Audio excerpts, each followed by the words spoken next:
ஏமா நீ தப்பா நினைக்காத, சால்வை போட சொல்லி தள்ளி நின்று சிலர் தேடிக்கிட்டு இருக்கான் என்ன. ஒன்றும் இல்லை, நீ தப்பா நினைக்காத, சிலர் தேடிக்கிட்டு இருக்கான். அப்படி கிட்ட இருந்தா அதை ஜோடிச்சு மனதில் பட்டதை சட்டென்று சொல்லும் வெள்ளுடை வேந்தன்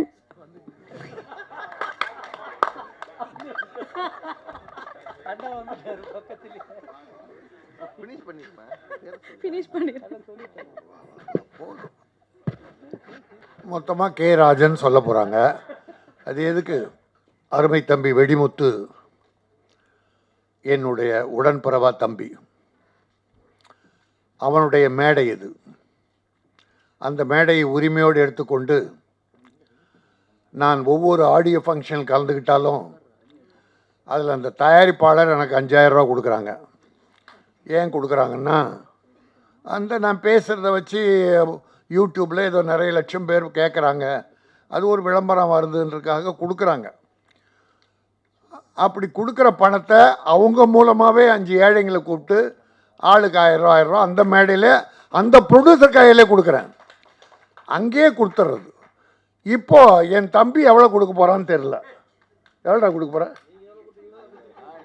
அவங்கிட்ட நான் கேட்டேன்னா அது தர்மமே இல்லை. ஏன்னா இது என் படம், நான் அவங்கிட்ட வாங்கி யாருக்கோ கொடுக்குறத விட நான் கொடுக்குறது தான் நல்லது. அதனால் இந்த மேடையில் அந்த ப்ரொடியூசர் எனக்கு கொடுக்கலன்றதால அது அந்த தர்மத்தை நான் விட மாட்டேன். அதனால் என்னுடைய 5 ரூபாயை நான் அந்த சகோதரரை மேடைக்கு அழைக்க விரும்பவில்லை. அது நியாயமில்லை. நானே கீழிறங்கி அந்த சகோதரனுக்கு கொடுக்க போகிறேன். ஏன்னா அவர் விஜயகாந்திலிருந்து சரத்குமார்லேருந்து பெரிய பெரிய நடிகரோட உயிர் நண்பராக உற்ற துணையராக இருந்த ஒரு மானமுள்ள ஒரு தமிழ் பத்திரிகையாளர். எந்த காரணத்தை மட்டும் தரம் குறைய மாட்டார், பட்டினியாக கிடப்பாரே தவிர பட் தரம் குறைந்து எழுத மாட்டார், பேச மாட்டார். யார் வாழ்க்கையில் உள்ள பூந்து குறைபட்டு எழுதியது கிடையாது. அப்படி ஒரு பொழப்பு அவர் வாழ்ந்ததே இல்லை. அதனால தான் இப்போ கொஞ்சம் கஷ்டப்படுறார். ஆனாலும் அது கஷ்டம் இல்லை, அந்த சகோதரர் வாழ்க்கை மிகச்சிறந்த முறையில் இருக்கும்.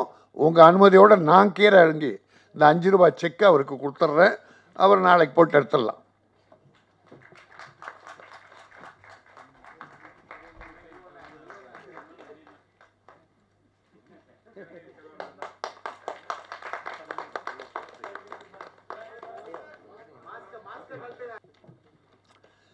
எவன் என்ன கேலி பண்ணாலும் கிண்டல் பண்ணாலும் இந்த தர்மம் தொடரும். அந்த அதர்மவாதிகளை பற்றி கவலை இல்லை. இது தெரு கடை தேங்காய் எடுத்து வெளிப்பிள்ளையார் உடைக்கிறது இல்லை. அந்த கடைக்காரனே கூப்பிட்டு நல்லது பண்ணதால ஐயா இந்த தேங்காய் வச்சுக்கன்னு கொடுக்கும்போது அந்த தேங்காவை நான் பிள்ளையாருக்கு உடைச்சி அப்படியே சிதறாம கையில் வச்சு 2 ஏழைகளை வீட்டில் போய் சமைச்சிங்கன்றேன். ஆனால் சொல்கிறவன் என்ன பண்ணுறான், இந்த கடை தேங்காய் திருடி கொண்டு போய் வீட்டில் வச்சு சமைச்சு சாப்பிட்றான். அவன் சொல்கிறவன், செய்கிறவன் தர்மம் பண்ணுறவன். அதனால் அதை பற்றியெல்லாம் கவலை இல்லை. யாரோ ஒருத்தன் அப்படி பேசுனான்னா எடக்கு முடக்கா வளர்ந்துட்ட பைய. ஏமா நீ தப்பா நினைக்காத, சால்வை போட சொல்லி தள்ளி நின்று சிலர் தேடிக்கிட்டு இருக்கான் என்ன. ஒன்றும் இல்லை, நீ தப்பா நினைக்காத, சிலர் தேடிக்கிட்டு இருக்கான். அப்படி கிட்ட இருந்தால் அதை ஜோடிச்சு வேற மாதிரி பண்ணிடுவான். அவனுக்கு அதே பொழப்பு. இதை சொல்லியே பொழப்பணத்தை சாப்பிட்டு உடம்பு இப்படி வச்சுக்கிறாங்க.